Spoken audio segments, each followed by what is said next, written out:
Hello friends, tricks for all students में आप सभी का स्वागत है। आज हम ओपिगावा पॉलिटिकल थ्योरी के माध्यम से रूढ़िवाद या कंजर्वेटिज्म को समझने का प्रयास करेंगे और हम लास्ट में ये भी जानेंगे कि हमें इसका आंसर कैसे अटैम्प्ट करना है। तो चलिए शुरू करते हैं।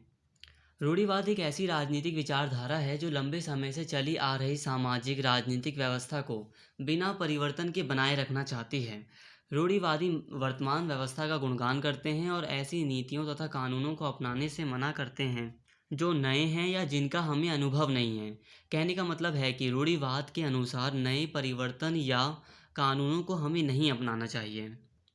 रूढ़िवाद का मानना है कि कोई समाज सर्वगुण संपन्न नहीं हो सकता या परफेक्ट नहीं हो सकता। मतलब समाज में कुछ ना कुछ कमी या बुराई तो हमेशा रहेगी ही। इसलिए नए नए परिवर्तन करके लोगों के जीवन में उथल पुथल मचाने का कोई फायदा नहीं है। यहाँ पर रूढ़िवाद कह रहा है कि अगर आप समाज को सर्वगुण संपन्न बनाने के लिए नए नए कानून या नीतियाँ लागू करते हैं तो इससे समाज में और भी बुराइयाँ बढ़ जाती हैं। इसलिए रूढ़िवाद कह रहा है कि नए कानूनों और या नीतियों को लागू करके रिस्क लेने से अच्छा है हम उन कानूनों को बनाए रखें जो वर्तमान में चल रहे हैं। रूढ़िवाद सीमित परिवर्तन की अनुमति देता है।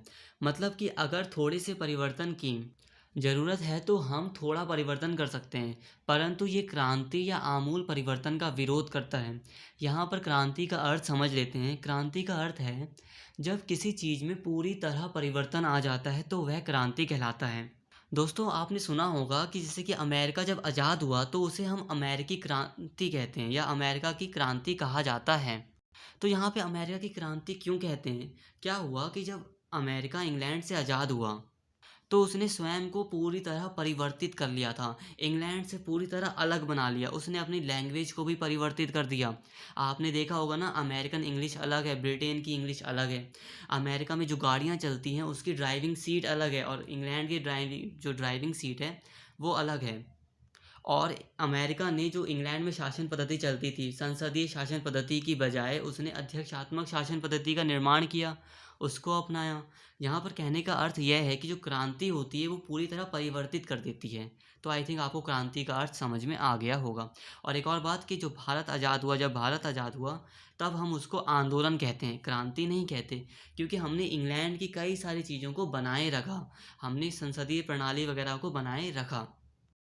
रूढ़िवाद का जो ये मूल सिद्धांत है वह प्राचीन यूनानी दार्शनिक अरस्तू के चिंतन में ढूंढा जा सकता है और आधुनिक युग में जो ब्रिटिश दार्शनिक डेविड ह्यूम है वो इस रूढ़िवाद के अग्रदूत हैं, मतलब प्रमुख समर्थक हैं। तो रूढ़िवाद यथास्थिति का समर्थन करता है। यथास्थिति का यहाँ पर अर्थ है कि जैसी स्थिति चल रही है उसका समर्थन करना। मतलब अगर यहाँ पे कहीं कई लोग अमीर हैं, कई लोग गरीब हैं, तो रूढ़िवाद इस बारे में कहता है कि जो है ठीक है, उसी में ही हमारा भला है, इसमें हम ज़्यादा परिवर्तन नहीं कर सकते हैं। अब हम देखते हैं रूढ़िवाद और उदारवाद में क्या मतभेद है। वैसे रूढ़िवाद उदारवाद का विपरीत रूप नहीं है, या कह सकते हो कि रूढ़िवाद उदारवाद का विरोध नहीं करता। रूढ़िवाद तो आमूल परिवर्तनवाद या क्रांति का विरोध करता है। आमूल परिवर्तनवाद का मतलब भी वही है, क्रांति ही एक तरह से, कि पूरा का पूरा परिवर्तन करने से मना करता है।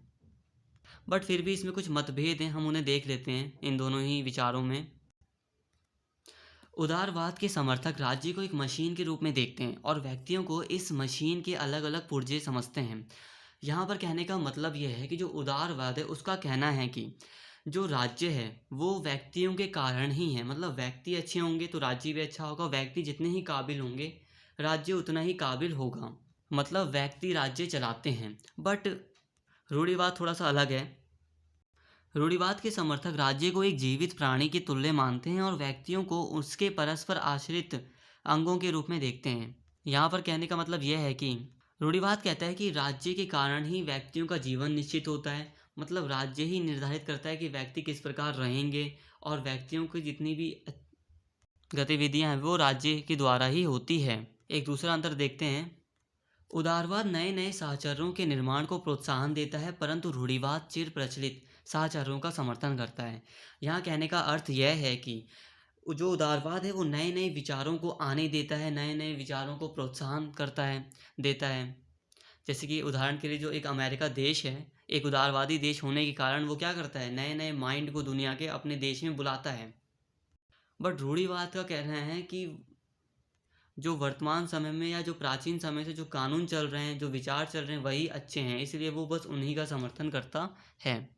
रूढ़िवाद चिरसम्मत उदारवाद के अंतर्गत कही गई बात की राज्य को हस्तक्षेप की नीति अपनानी चाहिए, इसका विरोध करता है। वो कहता है कि राज्य को थोड़ा सा कल्याणकारी होना चाहिए, और जो आधुनिक उदारवाद के अंतर्गत राज्य को अत्यधिक कल्याणकारी बना दिया गया है, तो इसका भी विरोध करता है। कौन? रूढ़िवाद। तो चिरसम्मत उदारवाद और आधुनिक उदारवाद के बीच का जो कल्याणकारी राज्य है, उसका समर्थन करता है रूढ़िवाद। ना तो कल्याणकारी राज्य बहुत ज़्यादा होना चाहिए, ना ही बहुत कम होना चाहिए। अब हम देखते हैं नव रूढ़िवाद किस तरह आया।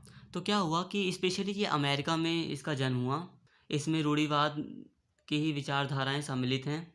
चलिए देखते हैं। तो कुछ लोगों को यह शिकायत थी कि अश्वेत जातियों और स्त्रियों को नौकरियों में वरीयता देने के कारण श्वेत जातियों और पुरुषों की अधिक योग्यता प्राप्त श्रेणियों के साथ अनुचित भेदभाव बरता जा रहा था। मतलब एक तरह से कह सकते हैं कि अमेरिका में आरक्षण वगैरह की जो छोटी मोटी नीतियां थी, उसका विरोध हो रहा है। रूढ़िवाद इसको एक तरह से बाधा के रूप में देख रहे हैं। और अनेक नव रूढ़िवादियों ने यह अनुभव किया कि अमरीकी समाज में जो गरीबी और भेदभाव को मिटाने के सारे जो प्रयास हैं, वो विफल हो चुके हैं। उनका कोई फ़ायदा नहीं है, वो अपने प्रयास में सफल नहीं रहे हैं। और उधर अमरीकी उदारवादी यह मानते थे कि समाज की प्रगति को कोई रोक नहीं सकता और सरकार विभिन्न समस्याओं को सुलझा सकती है। अब इसके विरोध में, क्योंकि उनका एक ओवर कॉन्फिडेंस झलक रहा है यहाँ पर उदारवादी विचारों का, तो इसके विरोध में माइकल हैरिंग्स्ट ने इस अत्यधिक आशावादी मान्यता का खंडन करने के लिए नवरूढ़िवाद शब्द के प्रयोग को बढ़ावा दिया। इस प्रकार 1970 के दशक में नवरूढ़िवाद की एक लहर सी आई। नवरूढ़िवाद और रूढ़िवाद में वैसे कुछ ज़्यादा अंतर नहीं है, बस अंतर इतना है कि नवरूढ़िवाद में नैतिक मान्यताओं को इतना महत्व नहीं दिया गया। नवरूढ़िवादी यह मानते हैं कि समानता के आदर्श को केवल अवसर की समानता के रूप में ही अपनाया जाना चाहिए, और योग्यताहीन लोगों के विशेष संरक्षण प्रदान करके समानता स्थापित करने का प्रयास विनाशकारी होगा। एक तरह से हम कह सकते हैं कि आरक्षण का विरोध कर रहे हैं। इसकी समालोचना हमें देखना बहुत ज़रूरी है। तो चलिए शुरू देखते हैं। ऐसा कहा जाता है कि रूढ़िवादी का सिद्धांत जो है केवल वर्तमान व्यवस्था को कायम रखने या उसमें मामूली सुधार लाने की अनुमति देता है। उदारवादी इसका विरोध करते हुए कहते हैं कि जो ये रूढ़िवाद है वो राजनीतिक कार्यवाही के लिए आगे की राजनीतिक कार्यवाही है जो उसका कोई ठोस मार्गदर्शन प्रदान नहीं करता है। और मार्क्सवादियों के अनुसार यह वर्ग प्रभुत्व के सिद्धांत को बढ़ावा देता है। वर्ग प्रभुत्व का मतलब है कि धनवान को और शक्तिशाली बनाने के लिए ये उसे विशेष अधिकार प्रदान करने के लिए राजी है। ये मानता है कि समाज में कुछ गरीब और अमीर वर्ग हैं, परंतु यदि रूढ़िवाद को जड़ता का पोषक ना बनाकर सतर्कता, सावधानी और सूझबूझ का संदेशवाहक मान लिया जाए तो इस सिद्धांत को उचित ठहराना कठिन नहीं होगा। अगर हम इस विचारधारा में से इस सिद्धांत को हटा दें कि जो प्रथाएं हैं उनको ही लागू किया जाए, जो हमारी परंपरा चली आ रही है उसको ही लागू किया जाए और उन्हीं रीति रिवाजों से हमें जुड़ा रहना चाहिए, इन सिद्धांतों को अगर हम हटा दें और इस रूढ़िवाद की विचारधारा को एक सतर्कता के रूप में प्रयोग करें, जैसा कि ज़्यादा परिवर्तन करने से हमारे लिए काफ़ी हानिकारक हो सकता है ये। अगर हम ज़्यादा एक्सपेरिमेंट करते हैं तो उसके कई सारे हार्मफुल इफ़ेक्ट भी हैं। तो एक तरह से संदेश देने के लिए अगर हम इस विचारधारा का यूज़ करते हैं तो इसको कठिन ठहराना उचित होगा। उचित ठहराना कठिन नहीं होगा।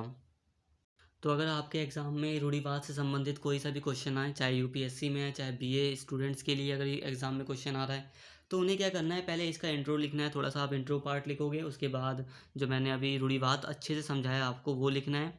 और रूढ़िवाद और उदारवाद में क्या अंतर है आप ये भी उसमें अटैच कर सकते हैं, क्योंकि आपको थोड़ा आंसर बड़ा करना है। और इसके बाद आप नव रूढ़िवाद के बारे में अच्छे से बताइए। नव रूढ़िवाद के बाद बताने के बाद आपको क्या करना है, कंक्लूज़न निकालना है, उसमें निष्कर्ष लिखना है। निष्कर्ष में जो मैंने आपको अभी समालोचना बताई कि इसमें कुछ खामियां हैं और कुछ अच्छाइयां भी हैं, जैसे कि अगर इसका सतर्कता या सावधानी बरतने के रूप में इस विचारधारा का प्रयोग करते हैं तो ये काफ़ी अच्छी विचारधारा है। तो आप निष्कर्ष में ये सब लिख सकते हैं। और सबसे बड़ी बात कि आपको एग्ज़ाम में क्वेश्चन छोड़कर नहीं आना, आपको लिखना ज़रूर है, क्योंकि 1-2 मार्क्स से आपकी रैंक इधर उधर हो सकती है। तो प्लीज़ इस ओर ध्यान दें, और हो सके तो आंसर कम से कम 5 पेज का तो ज़रूर लिखें। Thank you. और वीडियो पसंद आया तो प्लीज़ चैनल को सब्सक्राइब कर दें और वीडियो को लाइक कर दें, और जिसको इनकी ज़रूरत है तो प्लीज़ उनको शेयर भी कर दें। Thank you once again.